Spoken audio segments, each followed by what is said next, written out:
wananchi wa Mbeere North, be happy and proud of yourself.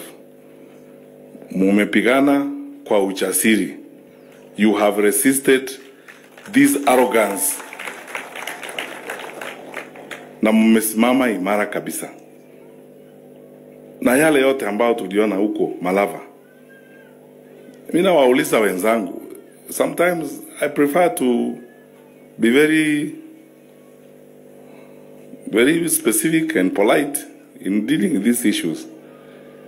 Power comes and goes. Ask me, I was Minister for Interior one time. And I coordinated national government functions. I understand government. There's nothing I don't understand. The kind of things we are seeing here are going to destroy our country. Na niseme tu kweli hapa hadharani. I normally see people circulating my clips of things I said in 2022. I said tutakuwa na shida hii. Sasa wakati mambo imeingia, I see people circulating those clips. Don't circulate this one when we have gone in trouble, because I'm saying this openly today hapa kutoka Mbeere. Tukiendelea namna hivi vile tunaendelea, we are headed the wrong direction na tutaharibu nchi yetu sisi wenyewe. Hii ni siasa ya kubomoa nchi.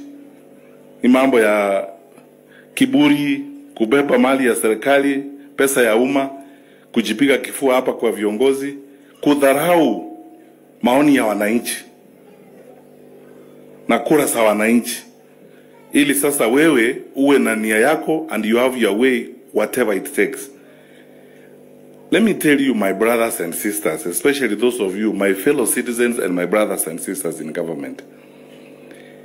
Those countries where you have seen wananchi wanaamuka asubuhi, wanaenda kwa manyumba ya mawaziri, wanachoma manyumba, wanachoma mafamilia, they start like this. Wanaanza namna hii. Hii shida mumeona kwa nchi jirani na huku namna hii. Inaanza namna hii. Unafikiri ni mchezo, unaanza namna hii. Because please take this seriously. There is a limit to which you can push people. Last month there is a limit. All these are smart people here. They can tell you there's a limit. Nasa kusukuma watu, usukume watu. Itafika mahali siku moja hata wewe mwenyewe utashangaa. Because you don't know how these people will respond to this constant harassment, constant intimidation, constant bravado, unprecedented abuse of power. It's as if this hubris that power does not end. So my second point again, which I took from your sermon, that you know nothing lasts forever. Hata Paulo na Sila, milango ya gereza ilifanya nini? Ilifunguka. These things will come to an end. Fellow Kenyans, whether you are in Mbeere North, Malava, or Nyansiongo, where we have been brutalized and terrorized just because of our ward seat. Hii mambo itaisha. Do not lose hope in your country. Our country is great. God has blessed us with a wonderful, fantastic country. There is nothing wrong with our country.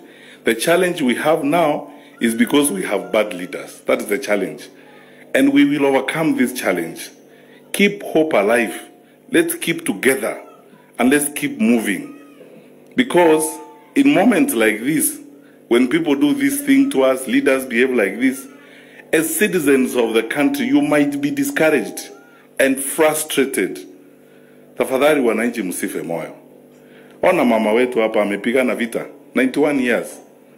Look at the generation she has raised. Mama ambaye alimaliza shule standard 3. Ametoa engineers, doctors, professors.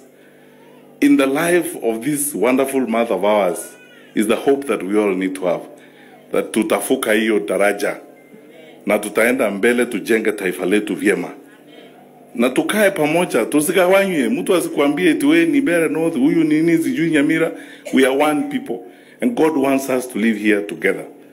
Na kwetu sisi viongozi, hasa wale tuko katika upinzani, tuko tayari. Tunaongea, tunafanya kazi pamoja kwa sababu tunataka kusaidia nchi yetu ili tujenge Kenya ile ambayo waanzilishi wale ambao walitoa maisha yao tupate uhuru walikuwa na dhamani tuwe na nchi ambao tunasikizana, tunaheshimiana, tunakaa pamoja, tunaheshimu mawazo ya wengine, tunaenda kwa kura Kama wananchi wanakataa, unaenda nyumbani vizuri, sio kuleta kifaru, mandege, polisi nini kusurutisha watu ili wewe uwe na nia yako kwenda mbele. We will overcome. We will cross that bridge. Finally, Bishop umetuhubiria kuhusu destiny. Tufikirie mwisho wa maisha haya itakuwa namna gani. Na sisi kama taifa, umegusia mambo ya Vision 2030 ya Mheshimiwa Rais Kibaki. Na yale mambo yote Mheshimiwa Uhuru Kenyatta na serikali ya Jubilee imefuatilia.